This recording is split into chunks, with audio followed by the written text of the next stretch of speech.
മലയാളികളുടെ സ്വന്തം വാനമ്പാടി എന്നറിയപ്പെടുന്ന ഗായികയാണ് കെ.എസ്. ചിത്ര. തൻ്റെ എല്ലാ വിശേഷങ്ങളും ചിത്ര ആരാധകരുമായി പങ്കുവയ്ക്കാറുണ്ട്. ചിത്രാമ്മ എന്നാണ് പ്രേക്ഷകർ ചിത്രയെ അഭിസംബോധന ചെയ്യാറുള്ളത്. ഒരു അമ്മയെപ്പോലെയാണ് എല്ലാവർക്കും ഇവർ. ഇപ്പോഴിതാ ചിത്രയുടെ മറ്റൊരു വീഡിയോ ആണ് സോഷ്യൽ മീഡിയയിൽ വൈറലാകുന്നത്. പറശ്ശിനി മടപ്പുര മുത്തപ്പനു മുമ്പിൽ കൈകൂപ്പി തൊഴുത് മനം നിറഞ്ഞു പാടുന്ന പ്രിയ ഗായികയുടെ വീഡിയോ ആണിത്. ചിത്ര അനുഗ്രഹം വാങ്ങുന്നതിനായി പറശ്ശിനിക്കടവ് മുത്തപ്പൻ മടപ്പുരയിൽ ദർശനത്തിനെത്തുകയും മനോഹരമായ ഗാനാലാപനം നടത്തി മുത്തപ്പന് ദക്ഷിണ നൽകുകയും ചെയ്യുകയായിരുന്നു. മുത്തപ്പൻ്റെ അനുഗ്രഹത്തെക്കുറിച്ച് മലയാളികൾ എല്ലാവരും വാതോരാതെ സംസാരിക്കാറുണ്ട്.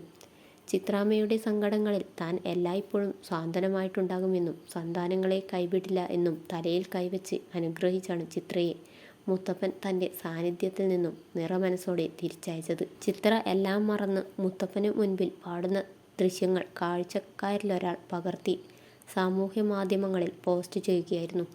ഭഗവാനെക്കുറിച്ചുള്ള കീർത്തനങ്ങളും ഗാനങ്ങളും ആലപിക്കുമ്പോൾ മനസ്സു നിറഞ്ഞ് എല്ലാം മറന്നാണ് ചിത്ര ആലപിക്കാറുള്ളത്. നന്ദനം എന്ന സിനിമയിലെ കാർമുകിൽ വർണ്ണൻ്റെ ചുണ്ടിൽ എന്ന ഗാനം ഒരാൾക്കും ഇന്നും മറക്കാൻ സാധിക്കില്ല. അറിയാതെ ആ ഗാനാലാപനം കേൾക്കുമ്പോൾ ഓരോ മലയാളികളുടെയും കണ്ണിൽ നിന്നും കണ്ണുനീർ തുള്ളികൾക്ക് ഇറ്റുവീഴും എന്നുറപ്പ്. ഇതിനോടകം തന്നെ മലയാളം, കന്നഡ, തുളു, ഒറിയ, തമിഴ്, ആസാമീസ്, ഹിന്ദി, ബംഗാളി, തെലുങ്ക് തുടങ്ങിയ വിവിധ ഭാഷകളിലായി 25,000-ത്തിലധികം പാട്ടുകൾ ചലച്ചിത്രങ്ങൾക്ക് വേണ്ടിയും 7,000-ത്തോളം പാട്ടുകൾ അല്ലാതെയും ചിത്ര പാടിയിട്ടുണ്ട്.